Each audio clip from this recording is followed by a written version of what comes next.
Salmo 22. Deus meu, por que me abandonaste? Fica longe de ti meu clamor, o rugido de minhas palavras. Deus meu, de dia eu te chamo, e não me respondes, de noite, e não me dou trégua. E, no entanto, habitas no santuário, louvor de Israel. Em ti confiavam nossos pais, confiavam e os punhas a salvo. A ti gritavam e ficavam livres. Em ti confiavam e não os defraudavas. Mas eu sou um verme, não um homem. Afronta da gente, desprezado pelo povo. Ao ver-me, burlam de mim. Fazem visagens, meneiam a cabeça. Acudiu ao Senhor que o põe a salvo, que o liberte se tanto o ama. Foste tu que me tiraste do ventre, me confiaste aos peitos de minha mãe.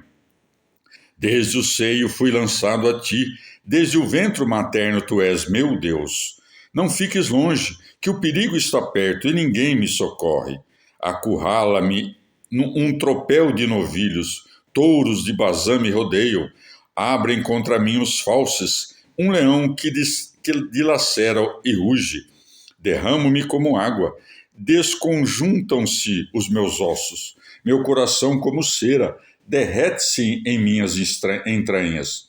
Seca, como telha minha garganta, a língua pegada ao paladar. Esmagas-me contra o pó da morte. Acurralam-me mastins, cerca-me um bando de malfeitores. Cavam-me mãos e pés, e posso contar meus ossos. Eles me olham triunfantes, repartem entre si minhas vestes e sorteiam minha túnica. Tu, porém, Senhor, não fiques longe. Força minha, apressa-te em me socorrer. Livra minha vida da espada, a única da garra do mastim. Salva-me das fauces do leão, dos chifres de búfalos, este desgraçado. Cantarei tua fama, meus irmãos, em plena assembleia te louvarei. Fiéis do Senhor, louvai-o, linhagem de Jacó, glorificai-o, reverenciai-o, linhagem de Israel. Porque não desprezou nem repugnou a desgraça do desgraçado, não lhe escondeu o rosto quando pediu auxílio, escutou-o. Tu inspiras meu louvor na grande assembleia, cumprirei meus votos diante de teus fiéis, comerão desvalidos até se saciarem, e louvarão ao Senhor os que o buscam. Não percais nunca o ânimo. Recordá-lo-ão e se voltarão para o Senhor. Todos os confins da terra prostrar-se-ão em sua presença as famílias dos povos, porque o Senhor é rei, ele governa os povos. Diante dele se prostrarão as cinzas da tumba, em sua presença se curvarão os que baixam ao pó. Minha vida está conservada. Minha descendência o servirá e contará quem é.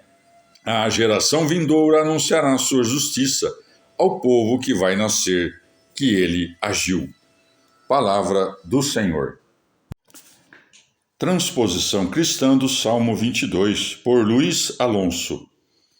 O Salmo 22, extraordinário já no repertório do Antigo Testamento, adquiriu incomparável valor por sua presença e uso no Novo Testamento. Dado que os escritos do Novo Testamento utilizam abundantemente textos, vocabulário, conceitos e imagens do Antigo Testamento, não é de se estranhar que se tenham fixado mais num texto rico e que chama a atenção. Há algo mais. A presença do Salmo 22 em momentos-chave, com palavras textuais, com trechos descritivos nos relatos da paixão de Cristo. Um cristão que recita esse salmo tem que fazer esforço positivo para esquecer seus enlaces com o Novo Testamento. Como ocorreu historicamente a semelhança em traços descritivos, a coincidência em expressões? Houve época em que se atribuía sem crítica o salmo a Davi, o qual, com o espírito profético, teria vaticinado até em detalhes a paixão de Cristo. Quando muitos dos santos padres falam de o profeta, referem-se a Davi como autor presumido dos salmos. Essa solução tão simples não pode subsistir sem mudança após o estudo crítico da Escritura.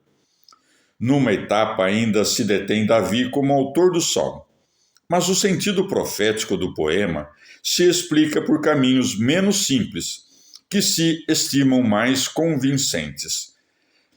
Delitzsch pode ser expoente de um tipo de explicação parcialmente crítica, mais completa e aceitável, embora sem renunciar a Davi como autor. Resumo algumas explicações do autor. A. Deus que guia e modela o anúncio profético, como profecia em palavras, modela também a história de modo que seja profecia em fatos. B.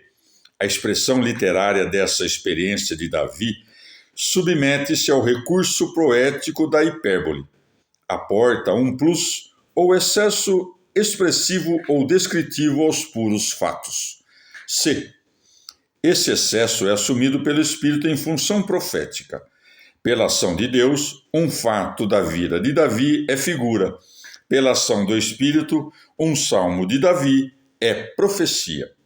D. No plano psicológico, Davi se vê e se sente como o Messias de Deus, projetado rumo ao Messias futuro.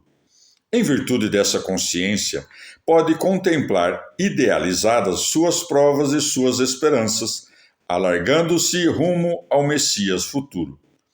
Na teoria de Delitzsch e outros semelhantes, entra como pressuposto que os relatos da paixão de Cristo são crônica exata de fatos e detalhes, sem interpretação interposta, sem elaboração teológica. É isso que a exegese atual dos evangelhos não pode aceitar, e, em consequência, a explicação cristã do Salmo segue caminho mais humilde e talvez mais profundo. O novo pressuposto fundamental é que os narradores da paixão utilizaram o Salmo 22 para compor suas narrativas. Utilizaram-no por seu valor típico e teológico. A. Típico. O poema recria e generaliza a figura do inocente perseguido pelos homens, libertado por Deus. Realiza-o de forma ideal e exemplar. Ora, sob o tipo do inocente perseguido e libertado, entra como nenhum outro Jesus de Nazaré.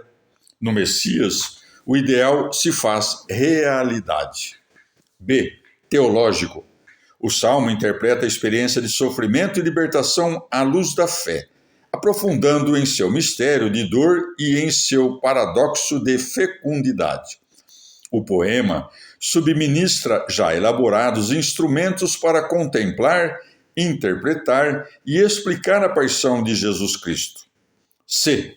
Os narradores da paixão nem inventam os fatos, nem os reproduzem como dados empíricos. Sobem a um observatório elevado, que é o plano de Deus com respeito ao seu Messias. Daí, podem dominar distâncias de preparação e prefiguração secular, de influência no futuro. Retém, sem tentações, dos cetistas, o realismo da experiência humana e penetram em seu sentido transcendente. Acrescento algumas observações. Referido a Cristo, o orante não morre, ainda que se sinta próximo à morte e sem recurso. Deus o salva in extremis. Cristo não se livra da morte, mas o Pai o livra para além da morte, pela ressurreição. A libertação prodigiosa do orante, ao ser contada e conhecida, suscita movimentos de confiança, louvor e conversão. Só através da informação pode atuar. É revelação e não eficácia direta.